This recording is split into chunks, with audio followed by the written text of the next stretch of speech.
तो दोस्तों आप लोगों को मेरे पीछे केएल राहुल की फ़ोटो दिख रही होगी, लेकिन उनके ऊपर बात करने से पहले मैं सबसे पहले कश्मीर के सभी मारे गए हिंदुओं के लिए, उनकी आत्मा की शांति के लिए प्रार्थना करना चाहता हूं कि भगवान उनकी आत्मा को शांति दे। और साथ ही साथ अपनी सरकार से ये भी निवेदन करना चाहता हूं कि उनको मारने में जितने भी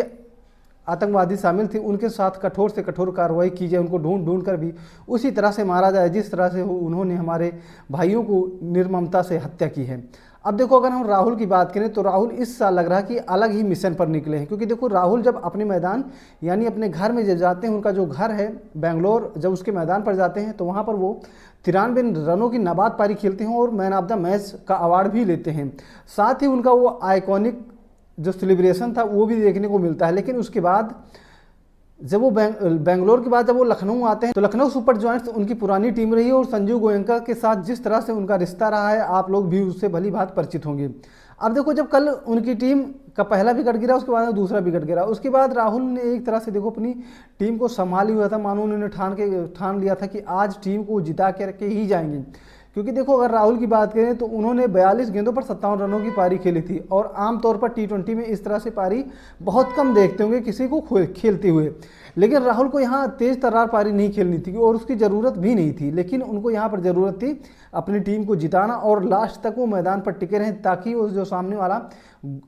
टीम का मालिक है यानी संजू गोयनका जो उनकी पुरानी टीम थी उसका जो मालिक है उसको ये संदेश दे सकें कि राहुल के अंदर दम बहुत है, राहुल के अंदर काबिलियत बहुत है, लेकिन तुमने उसको पहचाना नहीं और उनकी तुमने इज्जत नहीं की, जिसका खामियाजा तुम्हें अब भुगतना पड़ेगा। और राहुल ने वो दिखाया भी, राहुल ने जिस तरह से अपनी टीम को जिताया और 42 गेंदों पर 57 रनों की नाबाद पारी खेली और लास्ट में जब उनकी टीम को 4 रन चाहिए थे तब वो छक्का लगा करके अपनी टीम को जिताते हैं और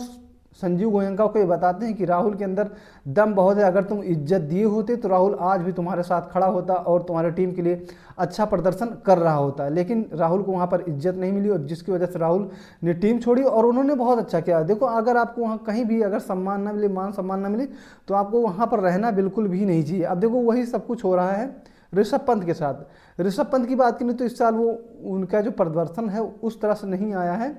जिस ना आना चाहिए, क्योंकि जिस हिसाब से ऋषभ पंत का कद है वो बड़े खिलाड़ियों की लिस्ट में आते हैं, लेकिन उनके बल्ले से अभी तक सिवाय एक 50 के अलावा कोई भी हाफ सेंचुरी नहीं आई है, वो भी चेन्नई सुपर किंग्स के सामने। तो अभी तक ऋषभ पंत का भी उस तरह से प्रदर्शन नहीं है, लेकिन राहुल अपने ज़बरदस्त फॉर्म में चल रहे हैं। अब तो वो ऑरेंज कैप की लिस्ट में भी आ गए हैं, अभी वो 6ठे नंबर पर है, लेकिन आने वाले दिनों में अभी तक वो मात्र 7 मुकाबला खेले हैं, जबकि जो अन्य खिलाड़ी हों 8 मुकाबला और 9 मुकाबला खेल चुके हैं। तो देखो, अभी उनके पास समय है, बहुत सारे मुकाबले उनके बचे हुए हैं। तो हम लोग यही आशा करेंगे कि जल्द से जल्द राहुल पर वो जो ऑरेंज कैप है अपने सर पर पहने और इस टूर्नामेंट में टॉप ऑफ द प्लेयर बने। और देखो, राहुल जिस तरह एग्रेशन इस बार दिखा रहे हैं उस तरह के लिए वो जाने नहीं जाते, वो काफ़ी ज़्यादा काम और कूल दिखाई देते हैं,